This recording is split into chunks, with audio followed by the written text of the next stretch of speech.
오늘 은혜 받으실 하나님의 말씀은 누가복음 5장 31절에서 32절 말씀입니다.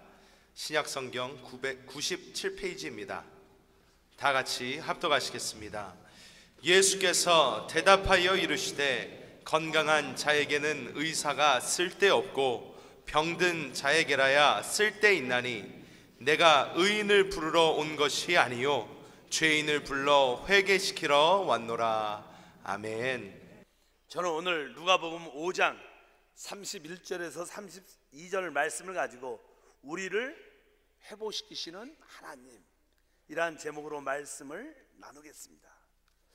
우리가 믿는 하나님은 창조의 하나님이십니다. 또 우리를 창조하시고 또 우리에게 자유의지를 주셔서 하나님의 축복을 마음껏 누릴 수 있도록 허락하셨습니다. 우리 인간에게는 자유의지가 있기 때문에 스스로 선택할 수 있는 능력이 있습니다.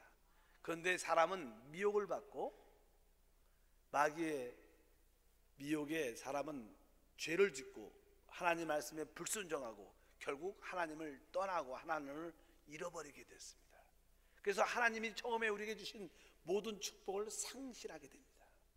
그러나 우리 하나님은 창조의 하나님일 뿐 아니라 또 하나의 다른 멋진 이름이 있으신데 그것은 바로 우리 하나님은 회복의 하나님이십니다. 그래서 우리가 잃어버렸던 모든 축복을 다시 한번 회복시키시는 놀라운 역사가 함께하는 줄 믿습니다. 로마서 3장 23절과 24절에 보면 모든 사람의 죄를 범하였으며 하나님의 영광에 이르지 못하더니, 바로 이 말씀을 보면 바로 사람의 타락을 말합니다. 그러나 하나님은 24절에 우리를 회복시키는 모습을 말씀합니다. 24절에 보니까 그리스도 예수 안에 있는 속량으로 말미암아 하나님의 은혜로 값없이 의롭다 하심을 얻은 자가 되었다. 바로 이 말씀을 통해서도 하나님의 사람이 하나님께 타락을 했지만 하나님은 우리를 회복시킨다. 놀랄 말씀이 있습니다. 우리가 알아야 될 것은 이제 주 예수를 믿는 우리에게 무엇이 회복되어야 되는가, 그것을 분명히 알아야 참되게 하나님의 형상과 주권이 우리 가운데 나타날 줄 믿습니다. 사실 우리에게 회복되는 가장 기본적인 요소는 첫 번째 우리의 마음입니다. 우리 마음이 회복이 돼야 우리 생각이 회복이 되고 그 결과 하나님의 축복이 우리 가운데 체험될 수 있습니다. 그러면 우리의 생각, 우리의 마음에 어떠한 것이 회복돼야 되는가? 첫 번째는 바로 우리와 하나님의 관계가 회복돼야 됩니다. 여러분들은 분명히 알아야 됩니다. 나에게 하나님과의 관계가 회복되지 않으면 하나님의 축복이 회복되지 않는구나. 나에게 첫 번째 필요가 하나님과의 회복이구나. 그것을 마음에 깊이 깨달아야 됩니다. 우리 주님께서 사역을 하실 때, 첫 번째 사역을 시작하실 때 첫 번째 고치신 병이 있습니다. 그 병은 바로 문둥병이었어요. 많은 병들이 있었지만 우리 주님은 첫 번째 치유한 자가 문둥병이었어요. 왜 우리 주님은 문둥병을 치유했을까? 구약에 보면 이 문둥병은 하나님께 대한 거역과 불순종을 상징합니다. 그러니까 하나님을 떠나고 하나님에 대해서 거역하고 불순종하면 그런 사람들이 문둥병에 걸리게 됩니다. 바로 구약의 모세의 누이였던 미리암은 하나님의 건의인 모세에 불순종을 합니다. 모세에 대해서 건의에 대적합니다. 그 결과 모세의 누이일지라도 미리암이 문둥병에 걸려서 이스라엘 진중에서 쫓겨나가는, 나중에는 회복돼서 돌아오지만 이렇게 문둥병에 걸리게 됩니다. 성경에 보면 나만이란 장군이 있습니다. 그는 문둥병에 걸렸던 이방인이었습니다. 그런데 하나님의 종이었던 바로 엘리사의 그 말에 순종하니까 그의 문둥병이 치유되었던 사실을 우리가 알 수 있습니다. 그래서 이 문둥병은 바로 하나님께 거역했던 그런 사람들을 상징하죠. 그래서 하나님을 떠난 모든 백성들은 다 영적으로 문둥병에 걸려 있는 겁니다. 하나님과의 관계가 격리되고 일반적인 사람과의 관계도 끊어진 겁니다. 구약의 문둥병에 걸리면 당연하게 하나님께 버림을 받게 됩니다. 그리고 가족 식구에서 또 그 사회생활에서 격리가 됩니다. 우리는 바로 첫 번째 하나님과에 떨어져 있었고 사람과의 관계가 격리되어 있었어요. 그러나 주 예수를 믿고 첫 번째 회복되는 것이 바로 하나님과의 관계가 회복되는 것이고, 그 결과 모든 사람과의 관계가 회복돼야 됩니다. 그럴 때 하나님의 축복이 우리 가운데 넘쳐나는 줄 믿습니다. 여러분들은 하나님과의 관계가 회복되었습니까? 우리 하나님은 우리를 회복하기를 원하십니다. 우리 주님께서 누가복음 5장에 보면 12절과 13절을 보면 이렇게 기록되어 있습니다. 예수께서 한 동네에 계실 때 온몸에 나병 들린 사람이 있어 예수를 보고 엎드려 구하여 이르되 주여 원하시면 나를 깨끗하게 하실 수 있나이다 하니 예수께서 손을 내밀어 그에게 대시며 이르시되 내가 원하노니 깨끗함을 받으라 하신데 나병이 곧 떠나니라. 우리 이 문둥병 환자는 우리 주님께서 나를 깨끗게 하는지를 원하는지 알지 못했습니다. 그래서 원하시면 내가 깨끗하게 될 수 있습니다. 그러니까 우리 주님께서 그 사람에게 손을 이렇게 대시면서 내가 원한다. 원래 구약에 문둥병을 만지지 못하게 되어 있습니다. 만지면 그 사람도 부정하다고 성경이 말씀합니다. 그런데 우리 주님은 사랑으로 그 사람의 손을 대시면서 내가 원한다. 깨끗함을 받아라. 그 순간 그는 치유되었고 깨끗해진 줄 믿습니다. 우리도 다 마찬가지입니다. 우리 주님께서 우리의 마음에 우리 온 존재에 찾아오셔서 우리에게 손을 대시면서 내가 원한다. 깨끗함을 받으라. 우리의 모든 죄가 씻겨지고 바로 하나님과의 관계가 회복되는 놀라운 축복이 나타난 줄 믿습니다. 그래서 주 예수를 믿는 모든 사람들은 하나님 관계가 회복됩니다. 늘 하나님과의 모든 사랑과 교제가 회복되고 하나님과 가까이 하고 하나님과 회복되니까 그 결과 이제 다른 사람도 용서할 수 있고 이해할 수 있고 그들을 관용할 수 있고 그들을 품을 수 있는 그런 마음이 되는 줄 믿습니다. 그래서 우리가 첫 번째 우리가 치유받아 회복되어야 할 내용이 무엇인가? 바로 우리 마음에 하나님의 관계가 회복되고 사람들과 관계가 회복될 때 하나님의 역사는 나타나기 시작한다. 여러분 모두가 영적인 나병에서 치유받은 줄 믿습니다. 한번 따라할까요? 나는 영적인 나병에서 치유받고 깨끗해졌습니다. 그러면 하나님의 축복은 우리 가운데 흘러 넘치게 됩니다.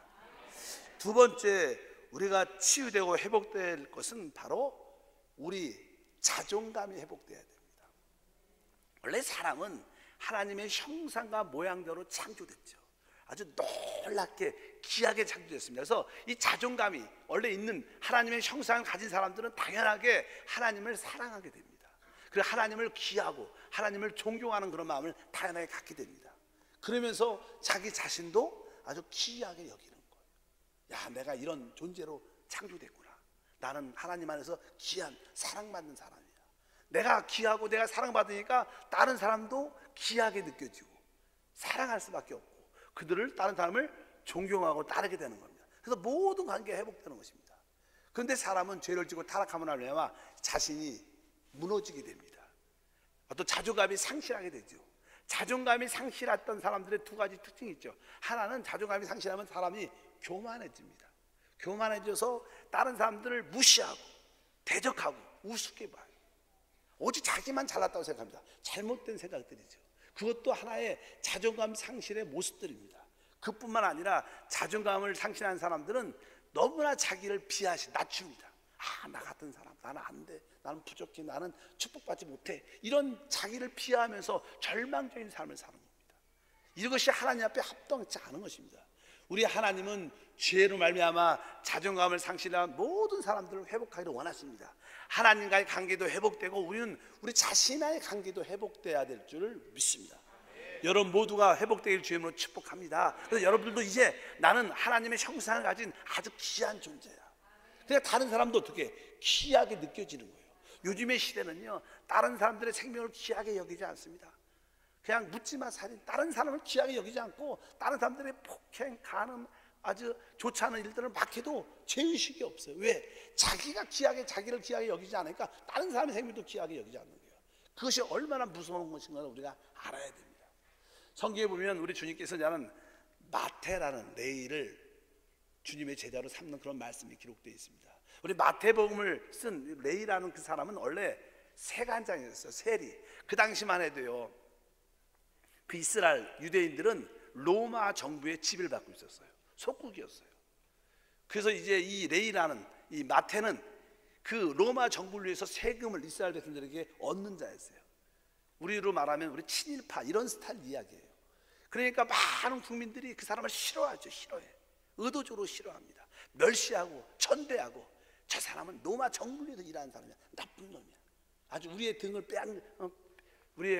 빼앗고 등치는 사람들이야. 이렇게 안 좋은, 아주 천한 나쁜 직업으로 인식된 사람입니다. 그러니까 돈은 많지만, 그래서 어떤 사람에 대해서 무시할 때도 있지만, 또 자기가 하나님 앞에서 자기의 죄책감, 자존감 상실, 절망, 이런 낮은 마음을 갖고 있었어요. 나는 하나님께 쓰임받지 못해, 나는 하나님께 사랑받지 못해, 그런 마음으로 가득 차 있었습니다. 그런데 어느 날 주님께서 그 지나가실 때 세간장에 앉아있는 그 레위 마태를 보시고 너는 나를 따르라, 주님이 그를 부르십니다. 그는 놀랐어요. 아니, 저렇게 귀하신 하나님의 아들이 나를 부르시다니. 성경은 그렇게 기록되어 있습니다. 누가복음 5장 27절에 보니까 그 후에 예수께서 나가사 레이라 하는 세리가 생안에 앉아있는 것을 보시고 나를 따르라 하시니, 그러니까 너무나 기뻤어요. 바로 우리 주님께 인정받고 주님을 따르라는 그런 말씀을 듣고 갓집에 잔치를 벌이게 되죠. 주님을 초청하게 됩니다. 그러나 뭐 그 사람에게 주변에 있는 사람들이 또 가난하고 또 소외되고 그런 사람들이 같이, 많은 사람들이 와서 주님과 함께 식사를 합니다. 그러니까 자칭 의롭다고 생각하는 사람들, 뭐 바리새인들, 율법사들, 제사장들이 어떻게 제자들에게 말을 하기를, 당신의 선생은 어떻게 그 세리와 창들과 더러운 자들과 악한 자들과 어떻게 음식을 먹는가. 그러니까 우리 주님이 그 소리를 들으시고 오늘 말씀, 예수께서 대답하여 이르시되 건강한 자에게는 의사가 쓸데없고 병든 자에게 쓸데있다. 내가 의인을 부르러 온 것이 아니라 죄인을 불러 회개시키러 왔다. 그래서 우리 주님은 바로 자신을 의사라고 말씀하시면서 자존감이 상실한 모든 자들을 치유하러 오신 줄 믿습니다. 우리 마음에 자존감이 회복이 안 되면요, 하나님의 축복을 담을 수가 없습니다. 담아도 그 축복이 다 새어버립니다. 어차피 여러분 안에 상실된 자존감이 회복되어 주임으로 축복합니다. 어떻게 상실한 우리 자존감을 회복할 수 있을까? 우리 주님이 그 뒤에 말씀하죠. 새 옷을 찢어서 헌 옷에 붙이지 않는다는 거예요. 그 다음에 새 포도주는 헌 부대에 넣지 않는다는 거예요. 왜? 그 새 포도주를 넣으면 그게 발효돼 갖고 부풀어 오면서 약한 낡은 부대가 터져서 새 포도주도 상하게 되고 또 새 옷도 상하게 되기 때문에, 그러면서 새 옷과 새 포도주는 새롭게 받아들여야 된다, 이렇게 말씀하면서 바로 이제 주 예수를 믿는 모든 사람들은 새 옷을 입어야 되고 새 포도주를 받아들여야 된다. 그 새 옷과 새 포도주가 누구십니까? 바로 우리 주 예수님입니다.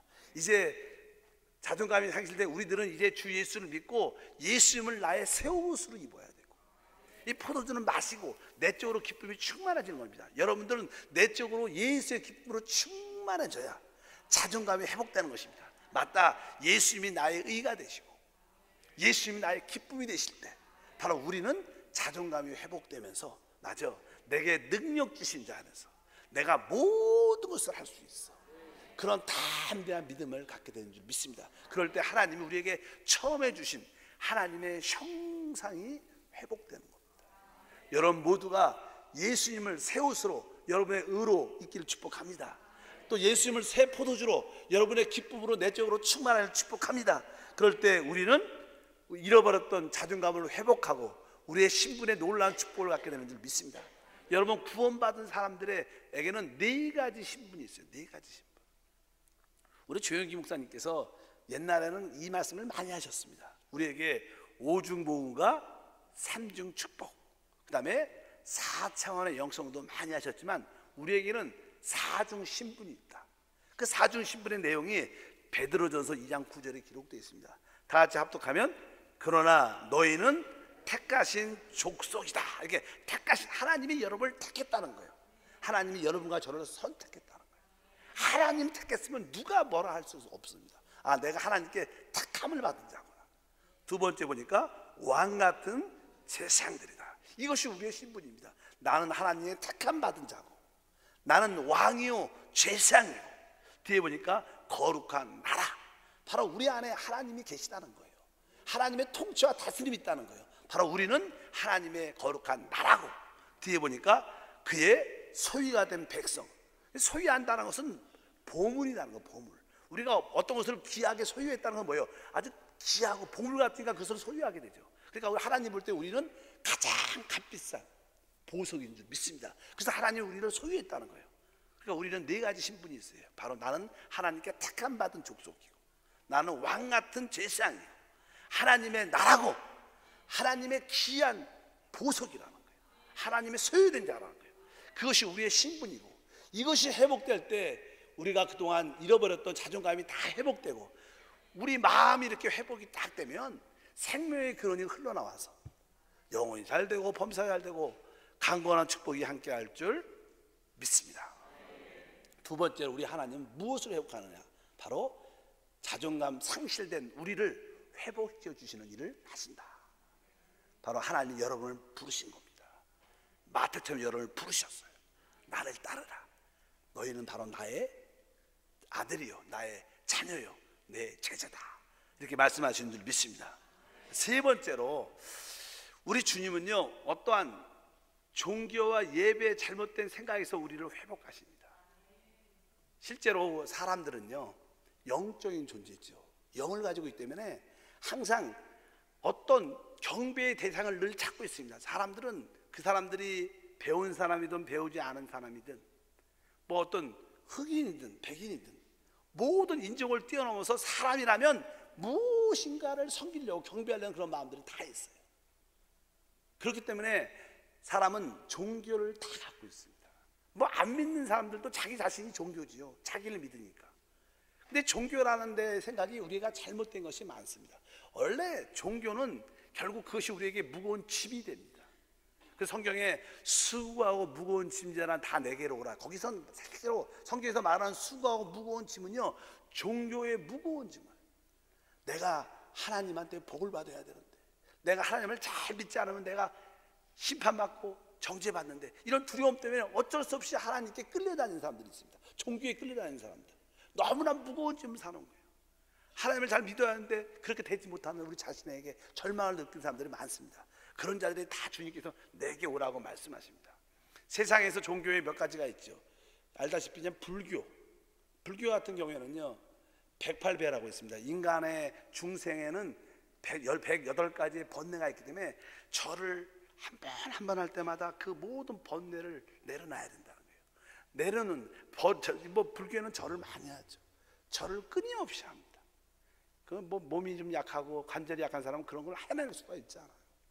그래야지, 그렇게 불공을 드려야지 볼 받는다고, 내가 이것을 해야지 내가 볼 받는다는 그런 생각이 많죠. 얼마나 힘들겠습니까? 그것이 무거운 짐이 될 수도 있다는 거예요. 우리가 잘 아는 이슬람도 맞죠. 이슬람도.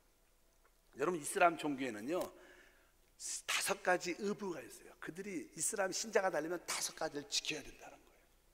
사람들은요 열심히 하면 된다 그러면 열심히 합니다. 근데 사실은 열심히 해도 안 되는데 열심히 하는 걸 되게 좋아해요. 왜?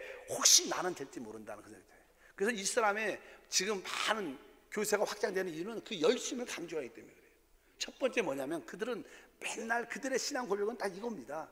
알라 외에는 다른 신이 없다. 마호메트만이 알라의 사도다. 이렇게 늘 고백합니다. 그들은 계속 그것을 말로 고백합니다. 어릴 때부터 계속 가르쳐요. 그것이 그들의 고백입니다. 그렇게만 고백하면 이슬람 신자가 된 거예요. 알라 외에 다른 신이 없다. 마호메트만이 알라의 유일한 사도다. 유일한 사도다. 맨날 그 말을 고백합니다. 두 번째 그들이 고백하는 것은 무엇입니까? 하루에 기도를 5번 하는 거예요. 새벽에 한 번 기도하고, 정오쯤 돼서 또 한 번 기도하고, 3시쯤 돼서 기도하고, 해가 질 때 기도하고, 밤이 깊을 때 기도하고, 하루에 5번씩 끊임없이 알라를 향해서 기도하고.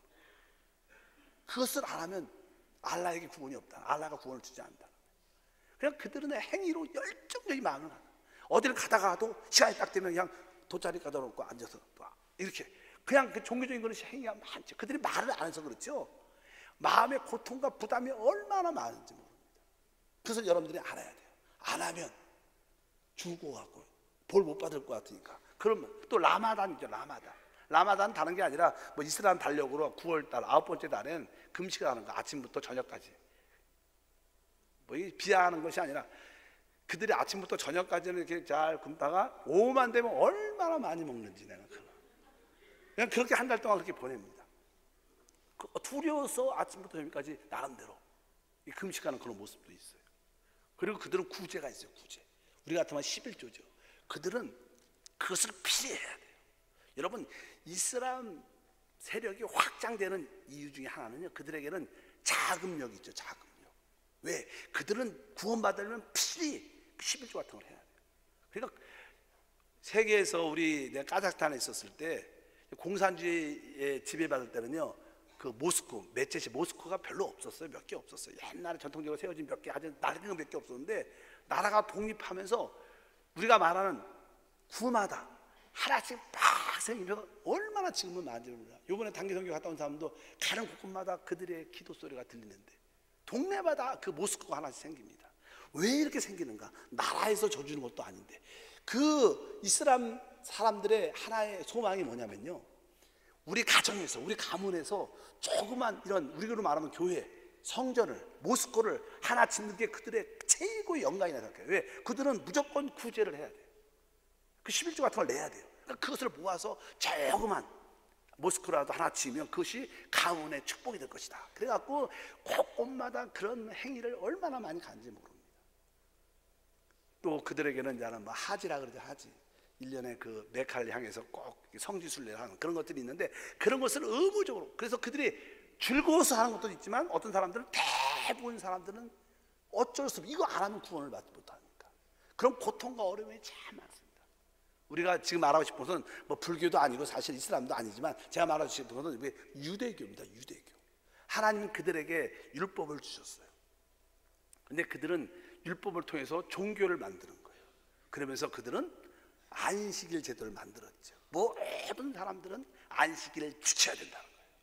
유대교의 핵심이 뭐냐? 안식일입니다. 할례와 안식일, 토요일을 지켜야 된다는 거예요. 토요일은 어떤 일도 하면 안 된다는 거예요. 음식을 만들어도 안 됩니다. 어느 정도 거리를 걸어가도 안 돼요. 거리 이상을 걸어도 그것도 일이야, 일. 예수님께서 사역을 하실 때 특별히 바리새인들, 특별히 서기관들, 율법사들에게 가장 공격을 받게 된 이유, 예수님이 십자가에 죽게 되는 가장 근본적인 이유는요, 예수님이 안식일을 범했다는 거예요. 어떤 안식일을 범했으니까 저를 죽여야 된다, 그런 생각이 종교적인 사람들한테 많았습니다. 하루는 예수님이 제자들과 함께 하는데 제자들이 배가 고팠습니다. 그래서 그날이 안식일이었어요. 밀밭에 이렇게 들어가서 배가 고프니까, 우리도 어렸을 때 배고프면 밀을 이렇게 익었으면 이렇게 뜨거워서 비벼갖고 이렇게 후 불고 먹지 않습니까? 그 먹는 것을 보고 그 아까 말한 것처럼 바리새인과 서기관과 율법사들이 말합니다. 예수요, 당신의 제자들은 왜 안식일에 저런 일을 하느냐? 그러니까 우리 주님께서 말씀하시죠. 안식일은 사람을 위해서 있는 것이다. 사람이 안식을 위해서 있는 것이 아니다. 바로 내가 안식일의 주인이다. 그 내 안에서는 모든 것을 할 수 있다는 거예요. 그런 표현을 쭉 합니다. 보통 사람들은요, 어떤 종교를 딱 만들어내면 그 종교를 무조건 지켜야 되는 거예요. 사람이 죽든 말든지 중요하지 않아요. 그걸 지키는 것이 중요하다는 거예요. 종교가 그런 요소를 갖고 있습니다. 또 예수님이 하루는 안식일에 성전에 들어가셨는데, 이게 오랫동안 이 손이 말라서 고통당하는 사람이 있어요. 근데 어떤 사람들이 보는 거예요. 예수님이 병을 잘 고치시니까 안식일에도 병을 고치나 안 고치나. 그러니까 예수님이 그 여자를 고치십니다. 그러니까 그 율법사 바리새인 서기관들이 발끈하면서, 어떻게 안식일에 사람을 고치냐, 안식일에 왜 이런 일을 하느냐, 아주 강력하게 대적을 하죠. 그래서 우리 주님께서 그들에게 이렇게 말씀하십니다. 누가복음 6장 9절과 10절 다 같이 읽어보면, 예수께서 그들에게 이르시되 내가 너에게 묻노니 안식일에 선을 행하는 것과 악을 행하는 것과 생명을 구하는 것과 죽이는 것과 어느 것이 옳으냐 하시며, 무리를 둘러보시고 그 사람이 이르시되 내 손을 내밀라 하시니 그가 그리하매 그 손이 회복된지라. 그래서 예수님께서 안식일에 병을 고쳤다는 그 이유로 그들이 예수님을 그렇게 미워합니다. 결국 그것이 확산돼서 결국 예수님이 나는 6월달에 죽으셔야 되지만 죽게 되는 그런 요소도 거기에 있어요. 많은 사람들은 종교의 어떤 틀에 잡혀 있습니다. 우리 주일도 마찬가지입니다. 왜 주일이 있습니까? 우리가 왜 예배를 드립니까? 하나님께서 이스라엘 유대인들에게 안식일을 주신 것은요, 안식일에 사람이 참된 만족을 누리고 참된 자유를 주시라고 주신 거예요. 일하지 말고 하나님 안에서 쉬고 기뻐하고 자유하라고 주신 거예요. 그런데 그들은 그냥 날짜를 지키는 데 목숨을 거는 거예요. 그러니까 사람들이 더 자유가 없어지는 것이고 더 만족이 없어지는 거예요. 이 예배도 마찬가지입니다. 예배. 우리 하나님께서 왜 우리에게 주일 예배를 주셨습니까? 이 예배를 통해서 여러분에게 기쁨의 만족을 얻으려고, 여러분에게 영적인 자유를 누리라고 주신 겁니다. 일주일 동안 고생하다가 눌려있다가 하나님 앞에 나와서 찬양하고 기뻐하고 하나님 앞에서 만족과 자유를 누리고 새침을 얻고 돌아가라 주는 것이지, 아, 내가 주일날 안 오면 하나님한테 징계받는데, 하나님께 축복받지 못하는데, 이런 두려움 가운데 온다면 다 바로 종교적인 사람들. 우리는 잘못된 생각을 가지지 않는다. 우리의 잘못된 삐딱한 생각은 버려야 돼요. 여러분, 주일 왜 주셨습니까? 바로 이 주일은 우리의 영적인 안식일인 줄 믿습니다. 하나님께 나와서 예배하는 것은 하나님을 안에서 만족하고 하나님 안에서 자유하고 하나님 앞에서 치유받고 누리라고 주신 예배인 줄 믿습니다. 어쩔 수 없이 교회를 오는 게 아니에요. 끌려오는 게 아니에요. 안 올 수는 없고 늦게 오는 게 아니에요. 기뻐서 오고 자유해서 오고 하나님께 감사해서 오는 줄 믿습니다. 우리의 생각이 이렇게 치유되고 회복될 때 축복이 들어오는 거예요. 여러분, 어쩔 수 없이 오는 사람이 하나님께서 은혜와 긍휼을 넘치게 주시겠습니까? 아니면 기뻐서 신나서, 아, 나 오늘 하나님을 만나야지, 오늘 내가 하나님 걸 찬양해야지, 내가 하나님께 받은 은혜를 내가 간증해야지, 이렇게 기쁘게 오는 사람들을 축복하겠습니까? 분명히 우리가 알아야 됩니다. 아, 내가 예배에 대한 생각이 바뀌어야 되는구나. 그래야 진정한 안식일에 하나님께 의식이, 생각이 바뀌는 줄 믿습니다. 그래서 우리에게 하나님께 주신 영적인 안식일인 이 예배조차도 여러분들이 어떤 종교적인 행위가 아니라 참된 만족과 자유를 누려야겠다. 기도와 찬양과 말씀 안에서 자유와 만족을 누리자, 영적인 회복을 누리자, 이 힘으로 또 일주일을 힘들게 살자, 이런 모습으로 올 때 여러분들은 진정한 축복이 회복되는 것이다. 그것을 알기를 축복합니다. 네 번째로, 마지막으로, 우리 주님은 우리가 가진 직업에 대한 잘못된 생각을 회복하시기를 원하셔요. 원래 사람이 하나님께 창조됐을 때 사람의 모든 필요는 하나님이 공급하시는 거예요. 사람은 그 은혜를 누리는 것뿐이었습니다. 그런데 공급하시는 하나님을 잃어버리게 되죠. 죄를 짓고 하나님을 떠나게 되죠. 그러니까 이제 하나님이 없으니까 우리의 필요를 우리 스스로 채워야 됩니다. 우리 필요를 우리가 만들어야 돼요. 그래서 우리 세상에는 직업이라는 게 있어요. 직업이라는 게. 직업은 바로 필연적인 것입니다. 우리에게 직업은 바로 우리의 삶을 위한 것입니다. 우리 모든 사람은 직업의 수단을 갖춰야 됩니다. 그런데 이 직업이 결국 하나님을 멀게 하게 만들어요. 많은 사람들이 직업만큼 하나님을 잃어버리게 하는 게 없어요. 너무나 돈을 벌고 생계를 위해서 살아야 되니까 봉사도 예배도 늦추고 빠지고 그러면서 하나님과 멀어지죠. 하나님은 그런 뜻으로 준 게 아닌데 자꾸만 직업이 사람을 꽉 붙잡고 하나님을 멀리게 합니다. 우리는 분명히 알아야 됩니다. 하나님 왜 우리에게 직업을 주셨는가? 하나님 우리에게 생계를 위해서 직업을 주시는 것이 아니라 하나님을 섬기하고 직업을 주신 줄 믿습니다. 특별히 누가복음 5장에 그런 사건이 기록이 쭉 돼 있어요. 베드로가 밤이 새도록 그물 던졌지만 한 마리도 못 잡습니다. 원래 베드로는 고기 잡는 전문가죠. 그리고 그 갈릴리 호수에는요 아주 밤늦게 고기가 가장 많아요. 고기가 잡혀야 돼요. 근데 잡히지 않습니다. 왜? 우리가 어떤 직업을 가져도요 거기에 축복은요 하나님 손 안에 있어요. 하나님이 허락하지 않으면 고기가 안 잡힙니다. 이것을 우리는 알아야 됩니다. 그래서 여러분들이 직업에 대한 생각을 바꿔야 돼요. 아, 이 직업이 하나님 손 안에 있고 하나님이 허락해야지만 잡히는구나. 베드로가 하나님 주님과 상관이 없을 때는 아무리 수고해도 고기가 잡히지 않았어요. 주님의 말씀을 듣죠. 깊은 데에 던져라. 그러니까 성경이 말합니다. 베드로가 주님의 말씀에 순종해서 깊은 곳에 그물을 던지게 되죠. 성경은 거기에 대해서 아주 자세하게 나오고 많은 설교의 말씀이 이걸 갖고 얘기를 합니다. 한번 다 같이 읽어보면 5장 5절부터 6절까지 시몬이 대답하여 이르되 선생님 우리들이 밤이 새도록 수고하였을 때 잡은 것이 없지만 말씀에 의지하여 내가 그물을 내리리다 하고 그렇게 하니 고기를 잡은 것이 심히 많아 그물이 찢어지는지라. 이에 다른 배에 있는 동무들에게도 손짓하여 와서 도우라 하니 그들이 와서 두 배의 체험에 잠기게 되었더라. 주님의 말씀에 순종해서 그물을 던졌더니 심이 많이 잡혀서 그물이 찢어질 정도로 감당이 안 되니까 옆에 있는 친구를 불러서 두 배가 가득 차서 잠기게 되었더라. 여러분들이 내 직업이 우리 가족의 생계를 위한 것이라 이런 의식이 있으면요 진정한 축복을 누리지 못합니다. 내 직업은 하나님을 위한 것이야. 이 생각이 바뀌게 됩니다. 여러분의 직업은 생계를 위한 것이 아니라 하나님의 일을 하기 위해서 나에게 직업을 주신 것이다. 나에게 직업이 있다면 바로 그 직업을 통해서 또 하나님 나라를 확장하고 하나님 택한 사람을 찾는 것이다. 이런 관점으로 우리가 바라봐야 되지. 직업에서 생계를 위해서 열심히 뼈저리게 일하고 교회도 나오지 못하고 봉사도 못한다면 그것이 합당한 직업이 될 수가 없다는 거예요. 여러분 우리 직업에 대한 생각이 바뀌어야 됩니다. 여러분들이 발이 맞도록 수고해도 여러분들이 건지지 못한 것이 얼마나 많습니까?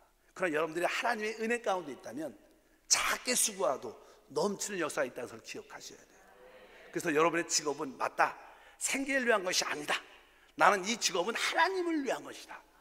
바로 우리의 진정한 직업이 무엇이냐? 바로 사람을 낚는 어부가 되는 것. 하나님이 직장과 사업장을 주신 것은 그 안에서 하나님이 택한 사람을 찾아내는 겁니다. 그 일을 하다 보면 그 사업도 잘 되고 그 사람도 살리고 우리 가정도 풍성해지는 거지. 그냥 먹기 위해서 생계를 위해서 일만 한다면 하나님께 나오지도 못하고 하나님께 봉사를 빼앗긴다면 우리는 모두들 다 잃어버리게 될 겁니다. 분명히 그것을 알아야 됩니다. 우리는 직업에 대해서 잘못된 생각을 가지고 있어요. 그것이 치유받아야 되고 그 생각이 회복돼야 됩니다. 그럴 때 하나님께서 우리에게 놀라운 축복과 은혜를 더해 줄 줄 믿습니다. 우리 교회 보면 우리가 전에 우리 성도님들 이 세 가지 중에 하나 꼭 들으세요. 그래갖고 새벽에 5시에 일어나서 1시간 동안 기도하자. 그래서 우리가 120명의 새벽에 기도 일꾼들, 또 한 분들은 우리가 일주일에 한 번 정도는 꼭 예수님을 전하고 그분을 우리 교회로 초청하는 말, 나는 하나님을 사랑하는데 우리 교회 한번 가봅시다. 이렇게라도 꼭 한 번을 말하는 믿음의 전도자들이 한번 돼보자. 그래서 세 번째는 믿음의 기업가들입니다. 내 직장, 내가 하고 있는 이 사업이 하나님의 기업이다. 나는 이것이 생계를 위한 것이 아니라 하나님의 일을 위한 직장이고 사업장인 것을 받아들인다. 난 이 직장과 사업장에서 꼭 예수를 말할 것이고 꼭 예수를 전할 것이다. 이런 마음을 갖기로 작정을 하라. 그래서 믿음의 기업을 이렇게 했어요. 근데 많은 성도들이 보니까 우리 100명을 작정했는데 한 20명밖에 등록을 안 했어. 거기에 이름들이 많이 들어가야 돼요. 사실 여러분의 직업이 생계를 위한 게 아니에요. 여러분들의 진정한 직업은 사람을 얻는 거예요. 사람을 낚는 게 여러분의 직업이다. 여러분들의 그 생각이 싹 머리에 새겨지고 마음에 새겨지면요 하나님의 축복이 자연스럽게 따라오게 돼요. 직장을 왜 갑니까? 사업을 왜 합니까? 내가 사람을 얻기 위한 것이다. 이런 마음이 들면서 직장을 가고 만약에 사업장을 간다면 하나님이 함께 하셔요. 그러면서 일들이 하나씩 풀려지면서 어느 순간에 그물이 찢어지도록 고기들이 잡혀요. 어느 순간 사업이 잘 됩니다. 나뿐만 아니라 다른 배까지 세워주는 역사도 일어난다는 거예요. 그러나 여러분들의 생계를 위한 직업이라고 아무리 수고해도 열심히 수고해도 그냥 빠듯하게만 삽니다. 그러나 여러분의 직업과 그 사업을 생계를 위한 것이 아니라 하나님을 위한 것이다. 사람을 얻기 위한 것이다. 이렇게 안다면 하나님께서 그물이 찢어지는 역사, 다른 사람의 배까지 채워주는 역사가 일어난다는 거예요. 여러분들이 직업에 대한 생각이 바뀌어야 돼요. 여러분의 직업은 생계를 위한 것이 아니라 하나님을 위한 직업인 줄 믿습니다. 돈을 벌기 위한 것이 아니라 바로 사람을 얻기 위한 것이다. 그 결과 다른 것이 부수적으로 돈까지 부수적으로 우리까지 찾아오는 역사가 함께할 줄 믿습니다. 그래서 우리가 이 네 가지가 회복이 되면 진정한 구원을 누리게 돼요. 하나님과의 관계가 완전히 회복돼야 돼요. 내 자존감 상실이 회복돼서 나는 하나님께 택한 자다. 나는 왕같은 제사장이다. 나 하나님의 나라다. 나는 하나님의 보물이다. 하나님의 귀한 소유된 자다. 여러분들이 그것을 여러분들이 분명히 아셔야 될 줄 믿습니다.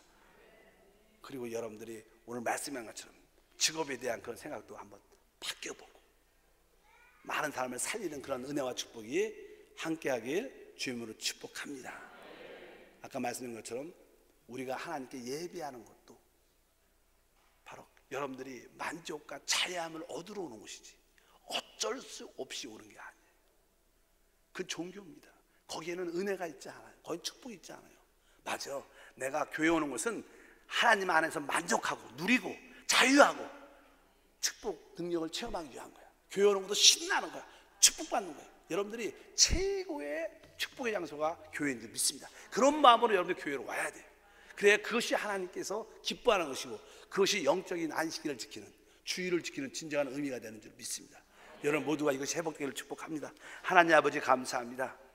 우리는 타락의 결과로 우리 생각에 잘못 기억되고 잘못된 생각들이 많이 마음에 남아 있습니다. 하나님 진정한 축복은 하나님과의 관계가 먼저 회복되는 것이고 자존감의 상실이 회복돼서 이제 모든 관계가 회복되는 것을 믿습니다. 특별히 예배에 대한 봉사에 대한 하나님을 섬기는 데 대한 개념이 바뀌게 도와주시고 우리 직장과 직업이 진정한 하나님을 위한 것임을 깨닫는 지혜로운 시간이 되게 도와주시옵소서. 주 예수 이름으로 기도합니다.